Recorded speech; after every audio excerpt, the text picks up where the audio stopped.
So we cut out the finance bonus and we give them fish and chips on a Friday. They loved it. The boss went and bought them fish and chips on a Friday.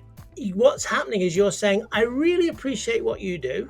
I'll go out of my way to do something for you just to let you know that I appreciate what you're doing, which is very different to just dropping 50 quid in the wage packet.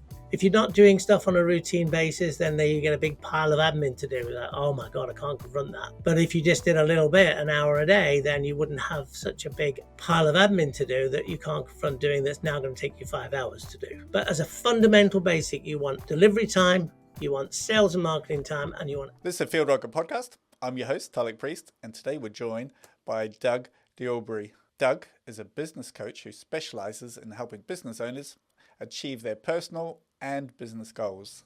Welcome to the show. Hi, Tulloch. Nice to be here.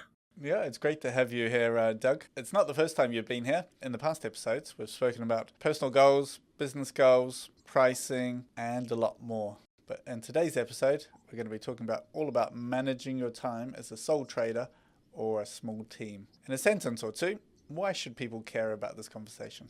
Well, if you don't manage your time, if you're not careful about managing your time, you can actually end up losing a really good opportunity for producing whatever it is you produce that you can then charge for. So you can actually go down rabbit holes and waste a lot of time. Best example I can give on that is for anyone who's on Facebook or Instagram or TikTok or any of these things where they've got various reels. You can start looking at reels and an hour later you're still scrolling to the next one, and that is a waste of time, let's face it. But if you can get tied into stuff whereby you are going down a particular route and you're wasting a lot of time when actually you need to be putting your time where it's productive and where that time is going to generate the necessary income and growth for your business. Like when you first start out in business, you do anything that looks like a bit of a lead, you jump on it, you go for it. But how do you actually know, okay, when you're working on a job, you're actually making money. So that's nice and straightforward. But how do you actually know that you're actually doing the right things at the right stage? Because I would just kind of frame it slightly, because if you look on the internet, there is just a whole range of business advice, which is great, but doesn't seem to have that context. It doesn't say when you're at this stage, this is the right thing you need to do. Right. Okay. Difficult question to answer, to be fair, because everyone's going to be at different stages of their business, and depending on where they're going and what they're trying to do, the stages will be different for them, depending on how well connected you are, how big your network is, what kind of referrals or opportunities those leads you're talking about are going to come at different times and in different places. But as a general rule, when you very, very first start, the first thing you've got to do is get yourself known. You've got to be out there making yourself known, because if people don't know about you, they can't buy your services. So I would say that ultimately you've got to start doing that. Now, from a time management point of view, there are key things we've got to be doing. So we've got to be doing the delivery. We've got to be doing the sales and marketing to generate new customers. And we have to do the administration, which is the raising of invoices, the banking, the making sure that all the necessary admin stuff is done in the background. Those three things are key. Because you have to do those things, but when you first start, you actually have to set the systems up. You don't know what you're doing, and you were just busy doing stuff, but it takes a while to actually work out what the right stuff is. Yes, absolutely. And what I would say is to begin with, your marketing is going to be the key thing. So when you start a business, you have to have a product or a service you can offer that you can charge for. If you haven't got that, then what are you marketing? What are you promoting? So the first thing is, what is it? So if you're a gas engineer, you've done all of your necessary exams, you've done your apprenticeship, maybe you've been working for someone else, you decided to do your own business, you know what you're doing. You've got the ability to go and deliver. Now, You have to decide what it is you want to offer. What's your business going to be offering? Because there's a whole slew of stuff you can offer as a gas engineer. You can be doing the annual checks. You can be putting in new boilers. You can be doing is it LPG for catering, and you can be doing oil. So are you going to do all of it, or are you going to focus on some of it? You've got to make a decision as to what you're going to offer and what your offering is going to be. Hi, producer Alex here, wondering if you knew that you aren't subscribed to the channel. Well, specifically, 93% of you are not subscribed, and we really appreciate you tuning in right now, but you're missing out on even more interesting content. You're already this far into the episode, so why not subscribe to the FieldRocket YouTube channel? Because showing your support genuinely makes a difference. It's free, takes a second to click, and helps us continue to make the content that you want to listen to. Speaking of, let's get back to it. That has to be at the very beginning of the planning of the business, what you're going to do. Because if you went out there and just did anything and everything that people throw at you, you will run around like a chicken in a coop, just doing whatever's available, scratching whatever you can scratch at to try and make some money. Eventually what will happen is you're real, I don't want to do that anymore, I don't like that, or I'm not making any money on that, and you will naturally come down to that. But if you've thought about it beforehand, that's really useful.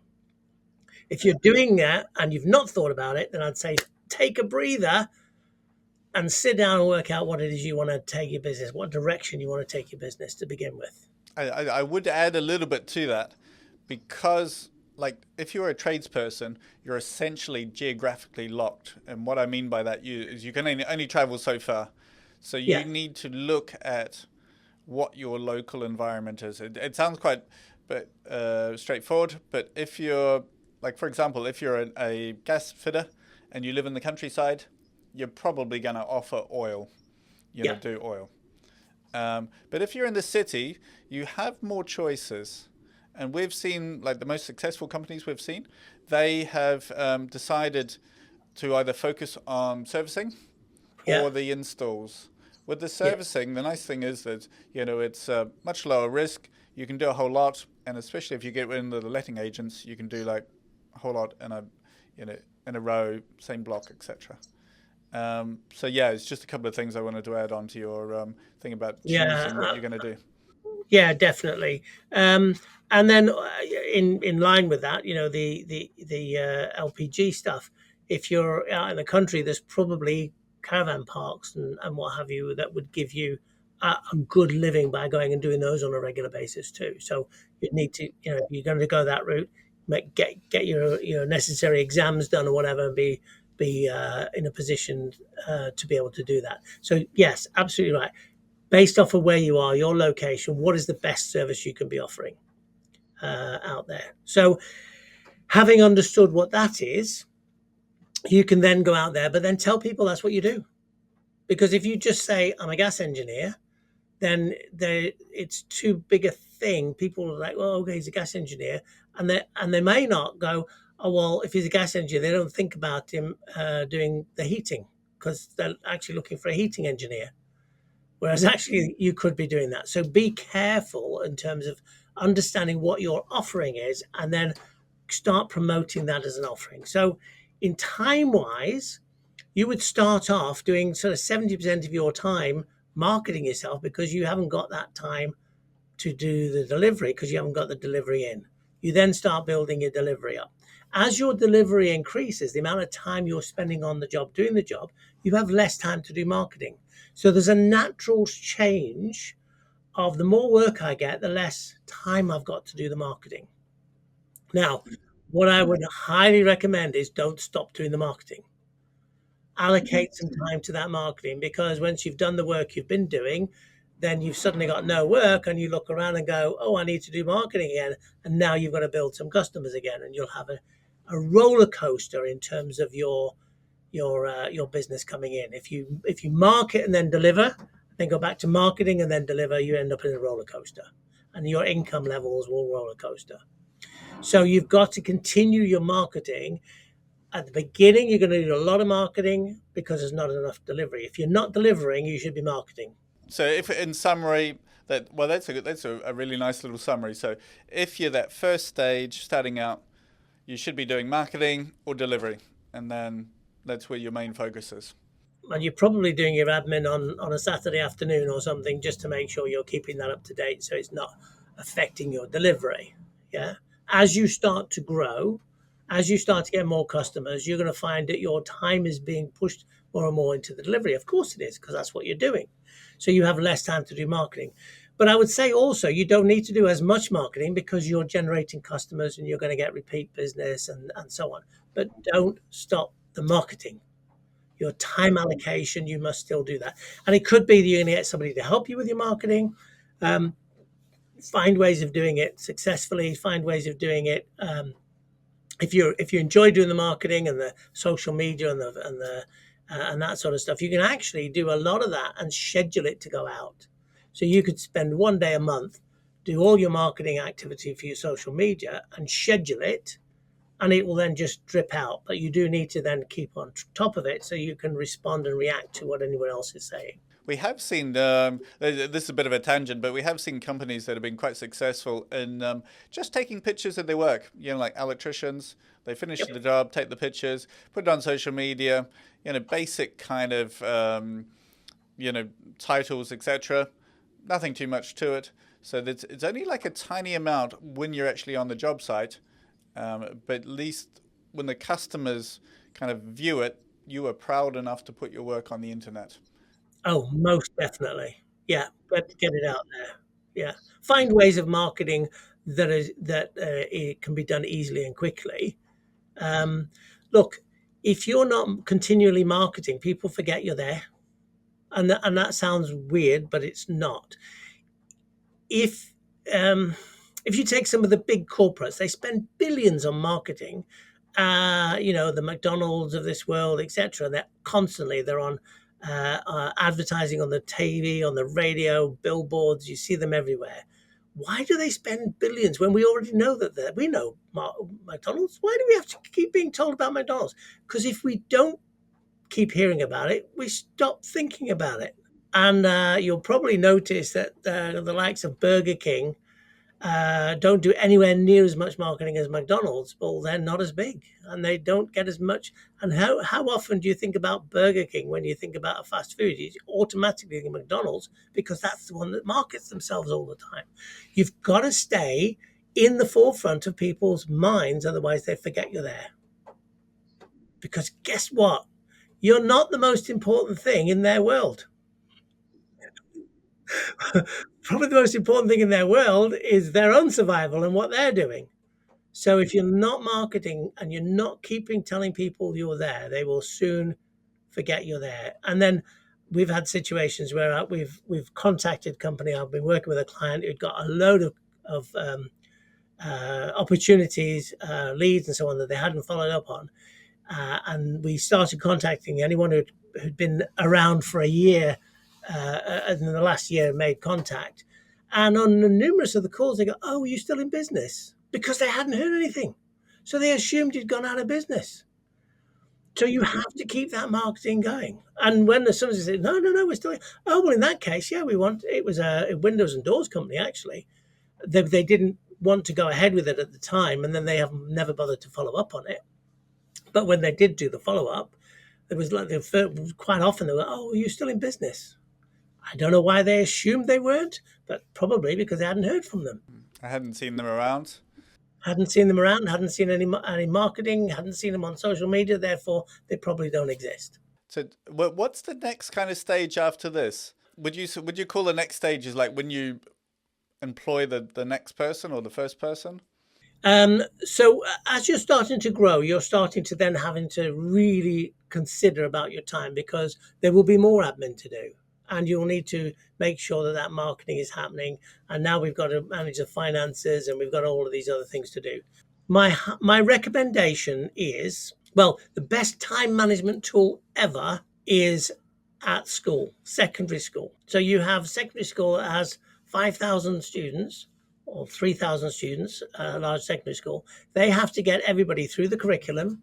They have to get all the stuff taught, and then they have to get them through the exams at the end of their 4 or 5 years at the school. And the way they do that is they allocate time, and they have a planner, a school planner for those who are able to remember back to when you were at school, you had a school planner, and you'd have Monday morning, we were on English, and then we'd have a break, and then we were on PE, and then we'd have a break, and we'd have lunch, and then we'd come back, and we were on geography, and then we were on history. And the bell would ring, and everyone would move to the next class.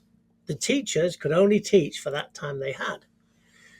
If you look at your business, the key things you need to do, so you got your sales, your marketing, your delivery, and so on. You can actually allocate time. So you can say, right, every Monday morning I'm going to do my admin, and every afternoon I'm doing delivery. But Monday mornings I'm doing admin. Tuesday mornings I'll do more delivery because I've got lots in. But on a Wednesday morning I'm going to do marketing each week. So you can allocate time, and you don't have to say what you're going to do. It's just block out time.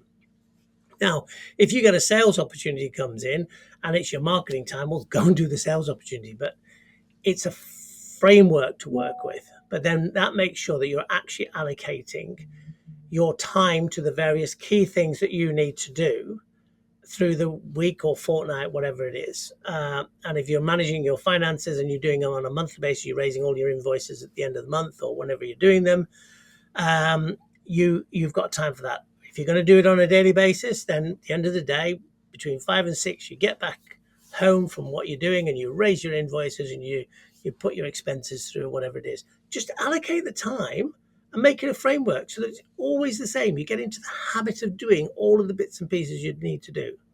So as the business grows, you have to be more careful with that time management. So you're actually being intentional about where you spend your time, and you have like a default or set kind of times each week that marketing doesn't get dropped when you get busy. Yeah, absolutely. Because otherwise, if you drop, you got to spin plates. If you drop one, then it all goes, it becomes a mess where something else drops and then something else drops because you're focusing on just one thing instead of all 4 or 5 things. So you've got to spend the necessary time on that. I find business quite interesting because it's a bit like a chair. You have to bring up like multiple legs at the same time for it to actually work. You can't just do delivery. You can't just do marketing. And you need that balance and ratio between them. And that changes as the business grows. As you grow, it will change. And then when you start employing people, whether you're having a bunch of subcontractors or they're on the payroll, it doesn't matter. You're still having more people working with you because you can't do it all. Then you've got to put time into management. You've got to you've got to have some management time, and you've got to put some time together whereby you get everyone in there Monday morning and go, right, this is what the plan is for this week. And you organize what's going to go on and you set them all off. And then at the end of the day, you want to know what's happened. So you've got to have a bit of time allocated to receiving everyone back in. I did this with one of my clients who's they're actually a lawn care company. So they're not garden maintenance, they're lawn care. So they go and put the chemicals and stuff on the lawn and make sure there's no weeds and it goes lovely and lush and green and all that stuff. But every day they had a route that they would have to be allocated a route to go out and make sure they delivered. So there's 2 guys in a van. They had 3 vans altogether. And what was happening is that they were struggling to get these guys to be really productive. So all we did is we put a morning meeting in. It was 15 minutes in the morning where they would get handed the stuff they needed to do, make sure they knew what they were doing. They'd got all the kit and they were set off. And then in the evening when they got back, they'd spend half an hour with them, making sure that they got picked up any messages from clients and this, that, and the next thing, made sure the vehicles were cleaned down and prepped for the next day. And by allocating that 15 minutes in the morning and that half an hour at night, okay, so that's 45 minutes of the time every day, but it increased productivity dramatically in this business. So sometimes when you think of allocating the time to manage, that means I'm not out earning money. Well, actually, what's happening then is just that 2 or 3 people are out earning money instead of you. So there's more money being earned, but you have to manage the time and you have to manage the individuals. So as you start to grow with a smaller team or a couple of extra people, you must put that little bit of time into the management. Otherwise, they're not going to be performing properly. Are you fed up with drowning in a pile of paperwork that comes with running your heating and plumbing business? Gas Engineer Software is an easy-to-use, all-in-one job management system made especially for UK heating and plumbing companies.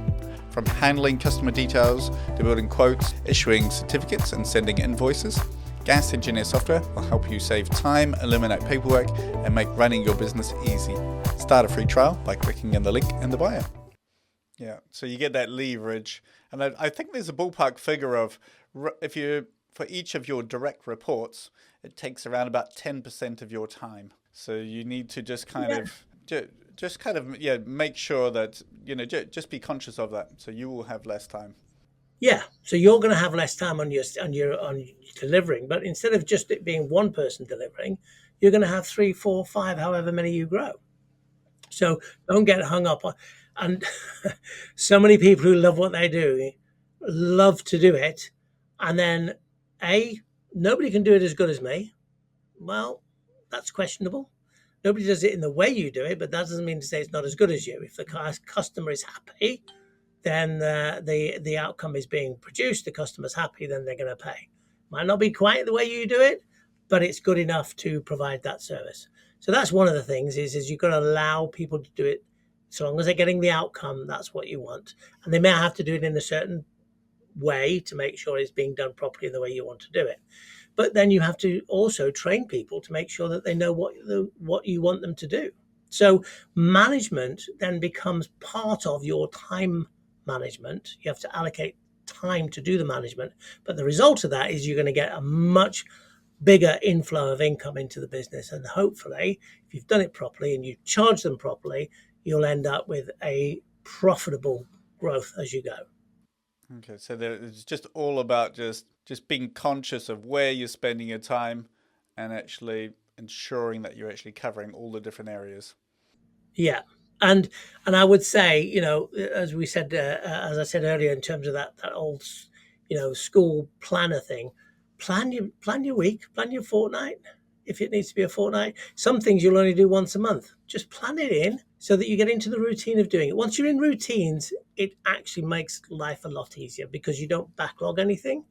If you're not doing stuff on a routine basis, then you get a big pile of admin to do. Like, oh my God, I can't confront that. But if you just did a little bit, an hour a day, then you wouldn't have such a big pile of admin to do that you can't confront doing that's now going to take you 5 hours to do. So little bits, constant little bits of stuff. Manage your time to the point where you're able to do all of these bits and pieces. But as a fundamental basic, you want delivery time, you want sales and marketing time, and you want admin time. Okay, and those ratios will just adjust as your business matures. Yeah, and really the thing I'm trying to say is that as you grow and as you start putting teams in place, your productivity side, the delivery side, is going to ramp up. Don't forget to do the marketing and the selling and the admin while that's ramping up. Easy for me to say, sell at this desk, much more difficult to do on the job. Yeah, especially if you're trying to juggle customers, etc. And then you only need a customer that causes a problem or that's upset or there's something's happened and you had 4 jobs scheduled and actually you've only done the one today because there was a big problem and you had to deal with it. So now you've got to reschedule the other ones. And time management becomes a nightmare because you're trying to juggle everything back in. But if you have your basics in, even that can be managed going forward. If you're kind of talking about that, if you're on site and the customer says, while you're here, could you do? Yes. How many times have we heard that? Oh, yes. Could you just have a look at this for me? Look, I've done it. I've had people come into my house to do electricians or I've got a bit of a loose plug over here. Would you have a look at it? And of course, they're going to say yes. No one's going to go no. But what I would say is that if you are in that scenario, you just have to make sure that you are upfront enough to go, yep, it wasn't on the original schedule. Look, if it's just a loose plug and it's going to take you 2 minutes, not such a problem. But if it's something any bigger than that, you've got to say, I'm going to have to charge for that. So make sure that your time is being charged for. Because there's also a knock-on effect of your, if it's the first job of the day, you've got all the other jobs. And then if the first job is late, the impact is quite... It becomes a domino effect. Yeah. Yeah. And the worst of all is when you end up traveling from one job to the next and you end up in a traffic jam or whatever, and it just puts you back 15 minutes, half an hour, and it's like, God, that was time you're never going to get back. Yeah, it's not time you're getting paid for either. On a Yeah. on a bit of a tangent, when you get to the stage where you have employees, so you've grown a little bit, how do you actually have or build a good culture with them if they're out in the vans all day? What I'd say is actually what I was referring to with regard to the lawn care company. If you're touching base with them and you are making sure that you speak to them on a daily basis, or it could be depending on your business, it could be every couple of days, and they know what you're doing and they know they need to come back in, and you're actually turning up where their garage is, where the vans are coming in, and you're making sure they've cleaned it. They are not going to take advantage of it if you are never checking on them. If you're never there for them to be seen, they will take advantage, because human nature is I'll do as little as I can for as much as I can get paid. It's not malicious. It's just the way humans are. So if you think, oh, they're just doing that to me, no, that's what goes on in life. So as a manager, and if you're taking people on, you just have to be making sure you're visible, making sure you're in contact with them. They will work really hard for you if they know you are interested in them. If you're not interested in them, they're not really interested in you, as long as they can pick up a pay packet. But if you show interest in them and you are spending the time, and it could be just a phone call. How did today go? Was that all good, guys? Is there anything you need? And it could be that a bit of equipment has broken, or they need some more boots, or whatever it is you provide for them. If you're speaking to them on a regular basis and staying in touch with them, making sure that you're supporting them in what they're doing, then you will get a much better result in terms of performance from them. And what I like about that example is that you've actually got this structure and the system in place. So the manager doesn't have to remember, oh, it's the end of the day, I need to catch up with people. If you get that, that pattern, that habit in, then, things happen without sort of having to remember. That's right. And it's about patterns and routines that make the time management better, and it makes the performance of your staff better if you're employing, even if they're subcontractors. So some people will be doing it as a subcontractor, some people will do it as employees. Doesn't matter. You count your subcontractors as employees. Look after them as if they were employees, and you'll get more from them every time. I often talk about from a management point of view, which is a whole other podcast, which we can do at some point, Tulloch. And that is that most people think of management as a triangle. Managers at the top, and it comes down to all the staff at the bottom. It's actually should be the other way around. The manager should be at the bottom of the triangle. The triangle should be upside down with the manager at the bottom and the staff at the top. And the manager should be supporting the staff so they can do the job. So enabling, getting roadblocks out of the way. Yeah. Ensure they've got the tools, the van's working, Yeah. all the basics. Yeah.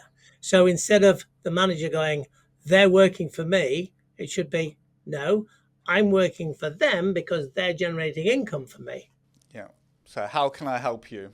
Exactly. So that whole customer service you do with your clients, you should be doing that with your staff. Yeah. Obviously, you don't let them take the mickey, but you do support the ones who are performing really well, and you make sure if they're performing well, they get looked after, they get supported. And as a result of that, they will generate good relationships with your customers. They will generate good money for you because you have charged them correctly. And if you want to know more about that, have a look at one of the other podcasts. But you charge properly for them, and then you'll be generating income off the back of them, so that they are the ones that are doing the work. You need to look after them so they do the work, and you get the benefit from that. Yeah, and the employees feel seen and heard, appreciated, and then in turn they would do the same for the customers. Yeah, absolutely. One of my clients, if they'd had a good month, he would give his staff a £50 bonus if they'd done a good month. And he said, I don't get it. They moan about it, that it's not enough, and so on and so on. So I said to him, right, if we have a good week this week, I want you on Friday to buy everyone fish and chips for lunch. And he went, well, what do I want to do that for? I'm going, we need to start looking after them.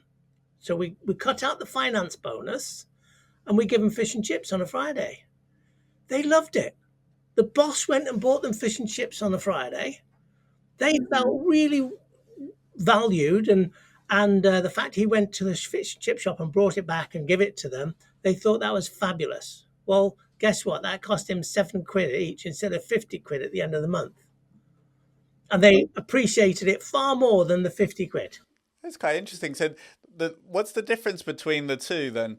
As in, I'm not talking about the actual money side, but is it the appreciation that is the difference? Yeah. Dead easy for me to just put £50 in your salary, and whether I like you or not, whether I appreciate what you do or not, it's £50. And you look at £50 and it's like, what am I going to spend it on? It sort of goes in your pocket and it's watered away. But for me to go through the time and effort to actually go to the chip shop, get the orders, go to the chip shop, buy the chips, bring them back and go, there you go, lads. Yeah. What's happening is you're saying, I really appreciate what you do. I'll go out of my way to do something for you just to let you know that I appreciate what you're doing, which is very different to just dropping £50 in the wage packet. Yeah, that's a really nice idea. And at the end of the day, it's cheaper anyway. It is cheaper, but you also get the benefit of, the team together. You get the bonding. So yeah, very nice idea. It's actually about making sure that your staff know that you really appreciate what they're doing, as opposed to thinking that, I'm obliged to give them a bonus because we'd had a good week. Yeah, no, that's a very good idea. Thank you very much for that, Doug. We really appreciate you coming on the show, as always. It's good to see you. And some very good insights. Thank you for coming. You're more than welcome. Very happy to share and hopefully help some people out there that take a few golden nuggets from what we're talking about. And if anyone's interested in hearing more from Doug, he has his own podcast, and details about how you can contact him in the caption below, and feel free to get in touch with him. So thank you very much, Doug. Really appreciate your time. Thanks very much, Tulloch.